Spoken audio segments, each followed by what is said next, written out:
సర్వాధికారియు నిరంతర స్తోత్రార్హుడు యేసుక్రీస్తు ప్రభు వారి ప్రశస్త నామంలో ఉదయకాలపు వర్తమానాల కొరకు ఎదురు చూస్తున్న మీ అందరికీ ఇమాన్యుయల్ మినిస్ట్రీస్ తరపున మా శుభాభివందనాలు తెలియజేస్తూ ఉన్నాను. క్రీస్తునందు మాకు అత్యంత ప్రియమైన దైవజనాంగమ, ఉపవాస ప్రార్థనల ముగింపు దినాలకు వచ్చాం. ఈరోజు 20వ రోజు. గడిచిన 19 దినాలు నిన్ననే ప్రారంభించినట్లుగా చాలా వడివడిగా బహు అద్భుతంగా వేలాది కుటుంబాలకు ఆశీర్వాద కారణంగా గడిచిన 19 దినాలు ప్రార్థనలు దేవుడు నడిపించారు. ఇంకా కేవలం 2 రోజులు మాత్రమే ఉంది. మా హృదయపు లోతుల్లో నుంచి మీ అందరినీ బ్రతిమలాడుకుంటూ ఉన్నాను. ఏమాత్రం అవకాశం ఉన్నా రాగలిగితే రావటానికి ప్రయత్నం చేయండి. రాలేని స్థితిలో ఉంటే కనీసం మీరు ఉంటున్న ప్రాంతాల్లోనైనా కుటుంబ సమేతంగా ఉపవాసం ఉండి ఈ ప్రార్థనలో పాలిభాగస్తులు కాగలరని ప్రేమతో మీ అందరినీ బ్రతిమలాడుకుంటూ ఉన్నాను. రేపు మధ్యాహ్నం బాప్తిసాల ఆరాధన ఉంది. 13వ తారీఖు రాత్రి, 14వ తారీఖు రాత్రి 2 రాత్రులు మేకల వెంకటేష్ ఫంక్షన్ హాల్ నందు రాత్రిపూట జరుగుతుంది. పగటిపూట మన సెంట్రల్ మందిరంలోనే జరుగుతుంది. ప్రాముఖ్యంగా ఆగస్టు 15వ తారీఖు కుటుంబ ఆశీర్వాద ప్రార్థన. కుటుంబాలు కట్టబడినట్లుగా, దారి తప్పిపోతున్న యువత ప్రభు తట్టు త్రిప్పబడినట్లుగా, ప్రతి క్రైస్తవ కుటుంబం శాంతి సమాధానాలతో ఆయన కృపలో వర్ధిల్లున్నట్లుగా, ఎన్నో భారభరితమైన అంశాల నిమిత్తమై ప్రార్థన చేయనట్లుగా కుటుంబ ఆశీర్వాద ప్రార్థన ఏర్పాటు చేశాం. కుటుంబాలుగా తరలిరండి. నిశ్చయంగా ఆ కోటాల ద్వారా పరిశుద్ధాత్మ లేని వారికి పరిశుద్ధాత్మ, రక్షణ లేని వారికి రక్షణ, నిరీక్షణ కోల్పోయిన వారికి నిరీక్షణ, చల్లాచెదిరైపోయిన కుటుంబ వ్యవస్థను దేవుడు సమకూర్చబోతున్నాడు. ఆశతో ఆసక్తితో రండి. గొప్ప ఉజ్జీవ జ్వాల మన కనులారా చూచుదుం గాక. ప్రధాన యాజకుడు ఆయన ధరించే వస్త్రాలను గూర్చి చాలా లోతైన విషయాలు వింటున్నాం కదా. ముగింపు దశకు వచ్చాం. ఈరోజు అంతరంగపు లాగు, తల మీద తలపాగా, రేపు నుదుటి మీద ఉన్న యెహోవా పరిశుద్ధుడు అనే బంగారు రేకు, చాలా దివ్యమైన విషయాలు ముగింపు వర్తమానాలు మనం వినబోతున్నాం. తప్పకుండా ఈరోజు పగలు, ఈరోజు రాత్రి, రేపు పగలు రాత్రి తప్పకుండా లైవ్ చూసి ఆగస్టు 15 వరకు పాలు పంపులు పొందగలరని ప్రేమతో మనవి చేస్తూ, మరి ముఖ్యంగా ఈరోజు మధ్యాహ్నం నా క్షేమాధారుడా అనే పాట విడుదల చేయబోతున్నాం. 2026 సంవత్సరం జూన్ నెల 20వ తారీఖు మరణాపాయపు స్థితి నుంచి దేవుడు మీ అందరి ప్రార్థన ద్వారా నన్ను తప్పించినందుకు యేసయ్యని ఒక చిన్న మాట అడిగా, అయ్యా ఒక పాట రాసే అవకాశం ఇవ్వు. నా జీవితంలో మీరు చేసిన కార్యాలు, నేనున్న స్థితి, నా స్థితిని మార్చిన నీ కార్యాలు ప్రజలకు వివరించాలి అని ఆశపడుతున్నా. నాకు చక్కటి పాట ఇవ్వయ్యా అని ప్రార్థన చేసినప్పుడు ప్రార్థన మూలంగా దేవుడు బయలుపరిచిన పాట ఈరోజు మధ్యాహ్నం 1:30 ఆ ప్రాంతంలో పాట రిలీజ్ చేయబడుతుంది. మీరు ఏ దేశంలో ఉన్నా ఆ పాట విని అనేకులకు షేర్ చేసి ఆశీర్వదించబడగలరని ప్రేమతో మనవి చేస్తూ, మంచిది. ఇదేనో ఓ దివ్యమైన సందేశం. అవును, ఈరోజు ఓ ప్రత్యేకమైన అంశం మీతో పంచుకోవాలని పరిశుద్ధాత్మ చేత ప్రేరేపించబడ్డాను. మనం ప్రార్థిస్తే పొందుకోలేనిది ఏముంది?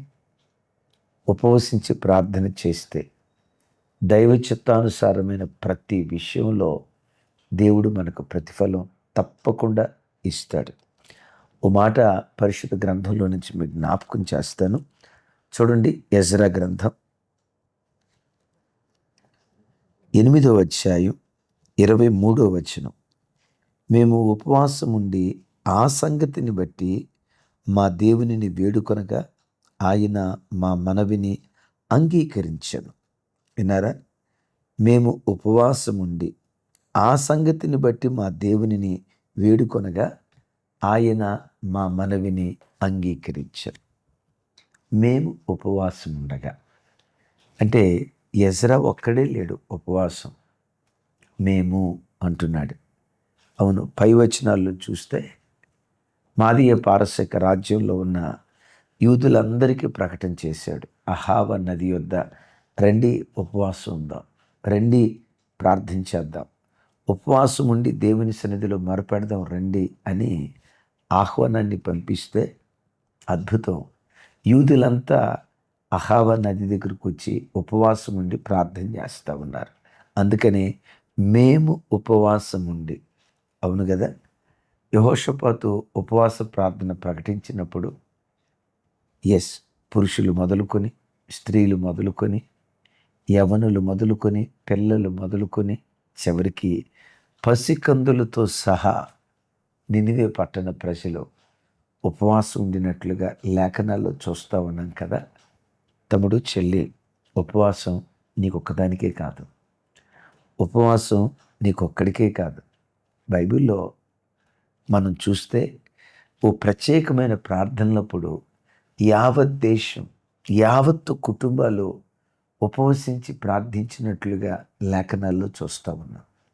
ఎందుకు కుటుంబంగా ఉపవాసం ఉండాలి? ఒకడు 1000 మందిని తరిమితే చెప్పండి. ఒకరు 1000 మందిని తరిమితే ఇద్దరు 10,000 మందిని తరుముతారు. లేఖనాల్లో మనం చూస్తాం కదా. అవును, ఏవేలు గ్రంథంలో కూడా మనం చూస్తాం.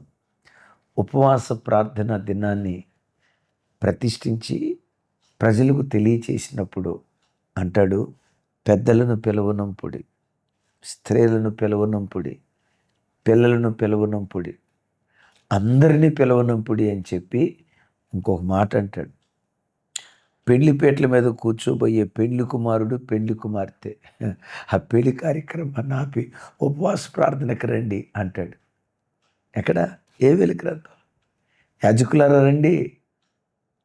అంతఃపురములో నుండి పెళ్లి కుమారుడు, అవును, విడిది గదిలో నుంచి పెళ్లి కుమార్తె ఉపవాస ప్రార్థనకు రండి అని అంటాడు. అంటే కుటుంబాలుగా ఉపవసించి ప్రార్థన చేయాలి. ఇది దేవుని సంకల్పం. చెల్లి, తమ్ముడు, తల్లి, మీకు ఏమాత్రం అవకాశం ఉన్నా ఈరోజు రేపు కుటుంబ సమేతంగా, ఒకవేళ దూరభారాలను బట్టి రాలేకపోయినా మీరుంటున్న స్థలాల్లోనే ఎందుకు ఉపవాసం ఉండి ప్రార్థన చేయకూడదు? ఈ ఉపవాస ప్రార్థనలో మాతో కూడా ఎందుకు మీరు పాలిభాగస్తులు కాకూడదు? ఒకసారి ఆలోచించండి. అవకాశం ఉంటే తప్పకుండా ఈరోజు రేపు ఉపవాసం ఉండి కుటుంబ సమేతంగా పాల్గొనగలరని ప్రేమతో మనవి చేస్తూ ఉన్నాను. రైట్. ఇంతకీ ఎందుకు ఉపవాసం ఉన్నారు? ఇక్కడ అంటాడు, మేము ఉపవాసం ఉండి ఆ సంగతిని బట్టి దేవునిని వేడుకనగా ఆయన మా మనవి అంగీకరించను. ఆ సంగతిని బట్టి. ఏ సంగతిని బట్టి? వాళ్ళు అహావా నది యొద్ద నుండి యెరూషలేముకు ప్రయాణమై వెళ్తున్నారు. వెళ్ళబోయే ముందు, ప్రయాణం ప్రారంభించే ముందు ప్రార్థన ప్రారంభించాడు. నేను ఎప్పుడు చెప్తా కదా, చెల్లి, తల్లి, ఏ పని ప్రారంభించినా ప్రార్థనతో ప్రారంభించు. ప్రార్థనతో ప్రారంభించిన ఏ పనైనా విజయంతో ముగించడానికి దేవుడు కృప చూపిస్తాడు. విన్నారా? విజయంతో ముగించబడటానికి దేవుడు సహాయం చేస్తాడు. మీ అందరినీ బ్రతిమలాడుకుంటున్నా. ఒక ఇల్లు కట్టుకునే కార్యక్రమం అయినా, దిన ప్రారంభమైనా, ఉద్యోగానికి వెళ్ళేటప్పుడైనా, ఓ వ్యాపారం ప్రారంభించేటప్పుడైనా, ఏ పని నువ్వు ప్రారంభించినా ప్రతి పని ప్రార్థనతో ప్రారంభించు. ముగింపు విజయంతో ముగించడానికి దేవుడు కృప చూపిస్తాడు. సరే, ఎందుకు ఆ సంగతిని బట్టి అని అన్నాడే? ఇక్కడ ఒక ఖరీదైన మాట చెప్తా. ఈయన దేవుని మీద, ప్రార్థన మీద, దేవుని శక్తి సామర్థ్యాల మీద ఎంత ఆధారపడ్డాడంటే అద్భుతం. సైనిక శక్తి కంటే దైవశక్తి గొప్పది, బహు గొప్పది అని ఎరిగినవాడు ఎజ్రా. ఏంటి సైనిక శక్తి? దానికి పై వచనం చదవండి, 22వ వచనం. మేలు కలుగు చేయుటకై ఆయనను ఆశ్రయించు వారందరికీ మా దేవుని హస్తము తోడుగా ఉండును గాని ఆయన హస్తమును ఆయన ఉగ్రతయు ఆయనను విసర్జించు వారందరికీ వచ్చునని మేము రాజుతో చెప్పియుంటిమి గనుక మార్గమందున్న శత్రువుల విషయమై మాకు సహాయము చేయునట్లుగా కాల్బలమును రౌతులను రాజునొద్ద కావలనని మనవి చేయుటకు సిగ్గు నాకు తోచెను. విన్నారా? అసలు ఏ మాట చూడండి. అయ్యా రాజా, మేము యెరూషలేముకు ప్రయాణమే వెళ్తున్నాం. మార్గ మధ్యలో దొంగలు ఉంటారు కదా, శత్రువులు ఉంటారు కదా. శత్రువుల బారిన మేము పడకుండా, దొంగలు మమ్మల్ని దోచుకోకుండా మాకు ప్రొటెక్షన్గా రథాలను పంపించండి, రౌతులను పంపించండి, మమ్మల్ని మాకు ప్రొటెక్షన్గా సైనికులను పంపించండి అని అడగటం నాకు సిగ్గుగా తోచింది. ఎందుకు సిగ్గు? యెహోవా పట్టణమును కాపాడని యెడల కావలివారు మేలుకొనుట వ్యర్థం అని బైబిల్లో రాయబడిన మాట ఏమైపోద్ది? ప్రతి కీడు నుంచి తప్పించేవాడు దేవుడు కదా. ఆయన రెక్కల నీడలో ఉన్న వారికి ఏ అపాయం కలగదు అని వాక్యంలో రాయబడింది కదా. మరి నేను దేవుణ్ణి ఆశ్రయించకుండా, దేవుని సన్నిధిలో ప్రార్థన చేయకుండా నేను సైనిక శక్తిని ఆశ్రయించానంటే దైవశక్తి కంటే సైనిక శక్తి గొప్పదని కదా ఆ నమ్మకం. అంటే ఆ మాటకున్న అర్థం దైవశక్తి కంటే సైనిక శక్తి గొప్పదనిగా. అంటే అప్పుడు దేవుడు తక్కువడైపోతాడు కదా. చూడండి, అందుకని అంటాడు, సైనిక శక్తిని రాజును అడగటం నాకు సిగ్గుగా తోచింది. తమ్ముడు, కుటుంబంలో ఏదైనా సమస్య వస్తే వెంటనే రయ్యమని మనుషుల దగ్గరికి పరిగెత్తుకుంటూ వెళ్ళి మనుషులను అడగటం నీకు సిగ్గుగా తోచాలా? విన్నారా నా మాట? నీకు సిగ్గుగా తోచాలి. ఓ 10,000 రూపాయలు అవసరం వచ్చినాయి, వెంటనే ఎవరిని అడుగుదామా? 5 రూపాయలు ఇంట్రెస్ట్కి ఎవరిస్తారా? 2 రూపాయలు ఇంట్రెస్ట్కి ఎవరిస్తారా? పరిగెత్తకండి. మనుషులను అడగటం నీకు సిగ్గుగా తోచాలా? మనుషుల సహాయం వ్యర్థం, రాజులను నమ్ముకోవటం వ్యర్థం, యెహోవాను ఆశ్రయించటం మేలు. ఇది మాటలకేనా, క్రియలకు కూడానా? విన్నారా? ఎజ్రా రాజును అడగకుండా రారాజుని అడిగాడు. ఉపవాసం ఉండి, అయ్యా మేము ప్రయాణమే వెళ్తున్నాం, ఏ కీడు కలగకూడదయ్యా, ఏ అపాయం కలగకూడదయ్యా అని ప్రార్థన చేస్తే, ఆ సంగతిని బట్టి ప్రార్థన చేస్తే ఆ ప్రార్థన దేవుడు ఆలకించి వారి ప్రయాణం అంతటిలో తోడుగా ఉండి యెరూషలేముకు సురక్షితంగా దేవుడు చేర్చాడు. ఏ సంగతి కొరకు ప్రార్థన చేశారో ఆ సంగతి దేవుడు విని జవాబు దయచేశాడు.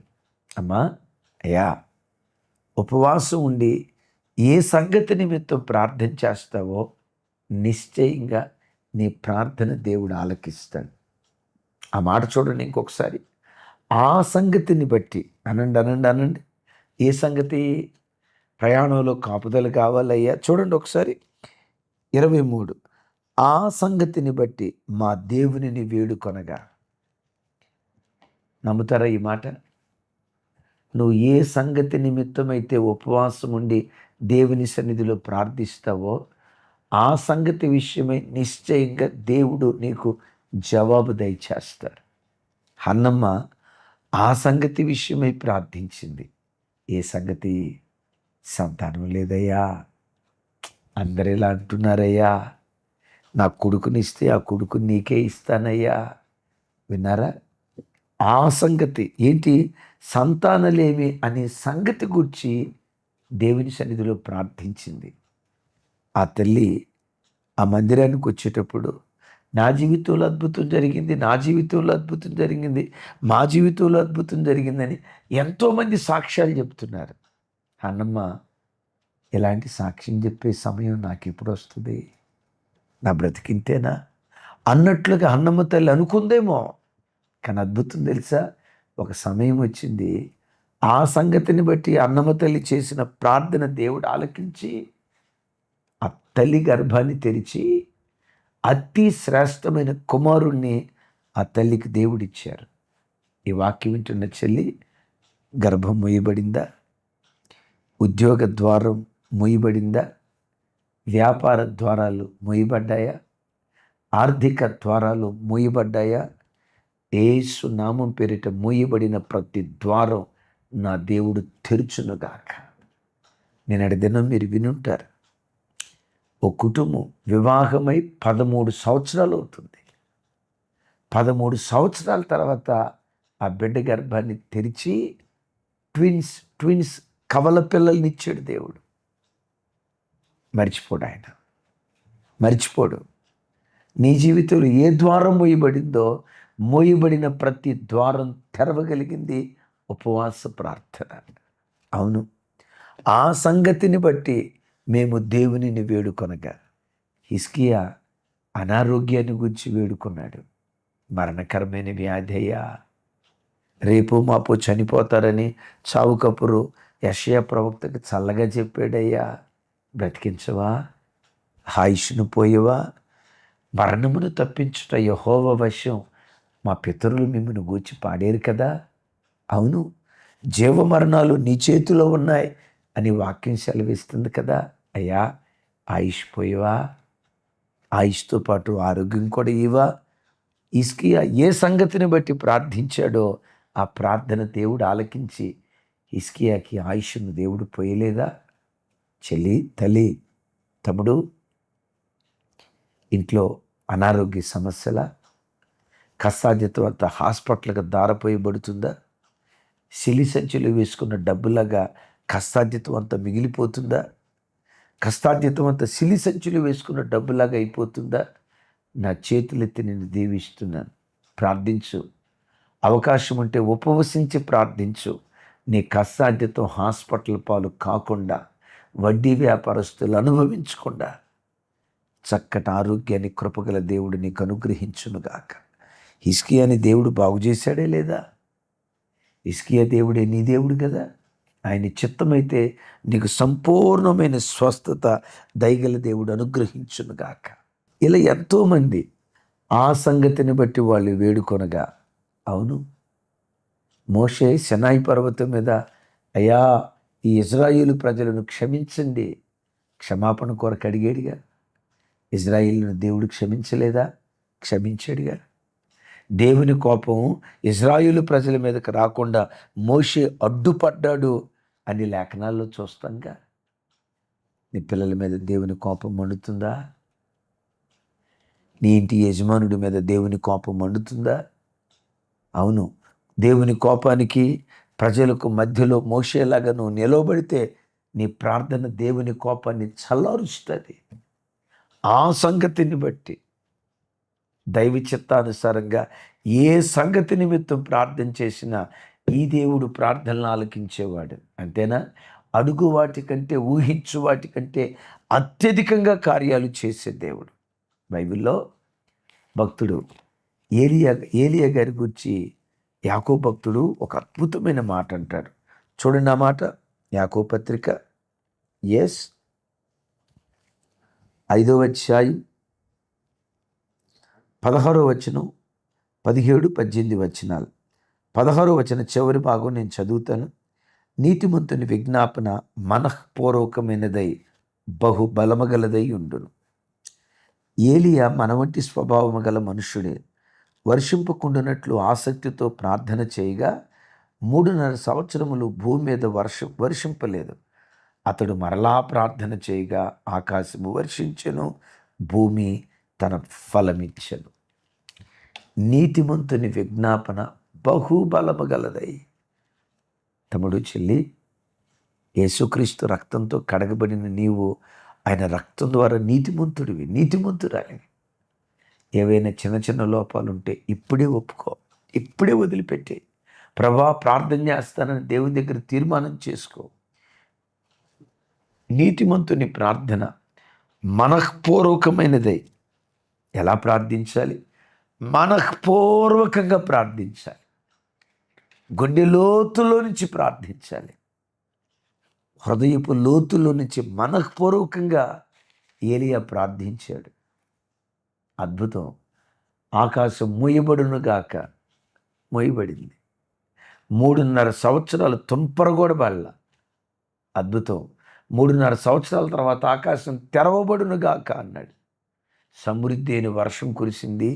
భూమి తన ఫలం ఇచ్చింది.